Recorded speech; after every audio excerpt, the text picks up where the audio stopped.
2002, there began to be a lot of talk about the wisdom of crowds, and actually, I didn't know this, but it was only a couple of years later that the book came out. So the talk about wisdom of crowds came out in 2002, well before James Wiki produced the book. Thank you, yeah. When he produced the book. And what he was talking about, which was very, very interesting and absolutely captured my imagination when I sat and read about it, was that in a lot of cases, you can prove that crowds know better than the expert.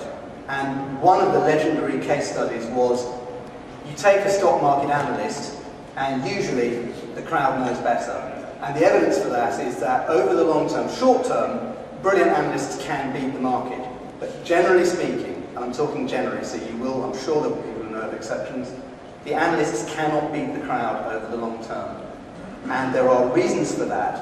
When the crowd, for example, has diverse information, when they're not run by one person but it's relatively decentralized, when they have some method, and think mobile here, of getting to a collective verdict rapidly, and when they can act reasonably independently.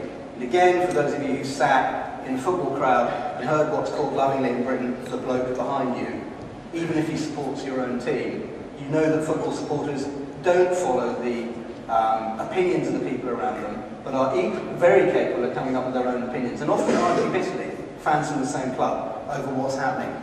So I think football fans satisfy all these criteria. And it was when I saw and read about this theory that I thought, my God, that could apply to football.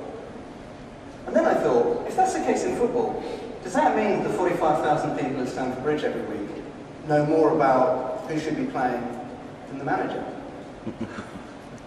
And that felt like a really big thought. And at the time, we just set up Fjord, and we were squatting in the offices of a company called Icons, who specialise in football rights management of one kind or another.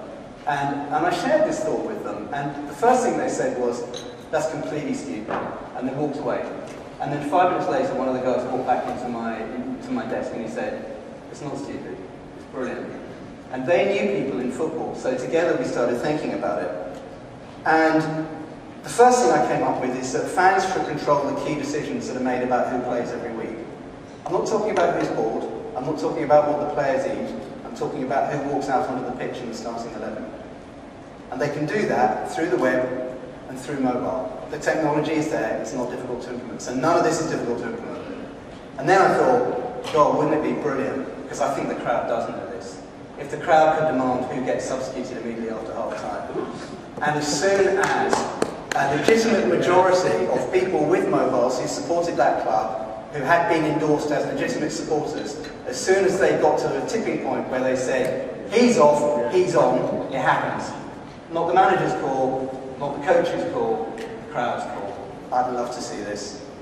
And chatting with these guys at Icons, and with Mike Beeston, my colleague at Fjord, we suddenly thought, this is a reality TV format. If we could get a club, this is a way we could get it out there, because obviously, I'm not insane, and obviously I could see that this was not going to be accepted by a club under any ordinary circumstances. So we thought, how can we get a club to accept this? And the only way of getting them to accept it was to turn it into a TV show in which they had skin. And if they had skin in it, they'd be in. And we made it, because we found a club. Not the most glamorous club of all time, but Stevenage Borough, who are still in the division in Britain which is just below the top 4. So they'll get crowds of 3,000 to 4,000 on a good week. And a wonderful manager who knew this company very well, knew Icons very well, called Paul Fairclough, who was extremely willing and TV friendly, and could see that this was a really interesting idea, and open-minded enough to grasp it. A chairman who could best be described as commercial, and he, I think, was less blinded by the revolutionary passion that I had for this, and more interested in how much money could be made out of it, and whether you could springboard, quite understandably, whether you could springboard Stevenage Borough to promotion into the main football league. And then we went to Channel 4, and we walked in through the door, and we presented the idea, and they pretty much signed up on the spot. We had it all done and dusted in 2 months. And if anyone's worked in TV, you'll know that that is extraordinary timescale. They just loved it. And they immediately introduced us to Lion, who are a production company, a mainstream production company. Lion loved it, Lion came on board. So myself and Fueled and these guys at Icons, we own the rights. Channel 4, we're going to be the broadcaster along with the production company. Stevenage owned a share of the tape. We're up and running. There was even a website still there. I looked last night, I was stunned it was still there. We got close. You know where this story is going, I know you do. So we got very close. I'll tell you how close we were. There were 96 sheet posters printed all over the UK, ready to be slapped up on billboards 2 days later. That's how close we got. We were 2 weeks from the programme going live, so close that there was a big profile of the programme in Radio Times. The Guardian called it the most ambitious interactive multimedia project since Big Brother. We announced it to the fans, and I'll tell you, we did get a pretty mixed reaction. It was very, very interesting. Some of the fans loved it, some of them could see this as a great way for their club to go forward. Others just couldn't take it. The way in which we'd structured it, by the way, was not that the whole team was chosen by the football programme every week. We realised that was never going to be a goer. So we marginalised it down a bit so that it was just 3 players, 3 key positions would be chosen each week. So the manager still had an enormous control over the tactics and who played, but there would be 3 players who were chosen. And everybody bought into the idea, well, everybody up until this stage, that we would do the substitutes using mobile phones, using SMS. The chairman of the other clubs in the Conference League loathed it. I don't know exactly what went on, but I know they were ringing up the chairman of Stevenage, and they were yakking in his ear from day one. I think they were jealous. I think they knew this was fantastic publicity in a league which doesn't get very much, but they were not happy with this. And I think, looking back at it, one of my proudest moments was when Gordon Taylor of the PFA, a man renowned for his sensible opinions, came out massively against the programme. And when I saw what he wrote, I smelled the same thing that we've smelt over the last 30 years when any profession has had it suggested that other people may do it at least as well or better than them.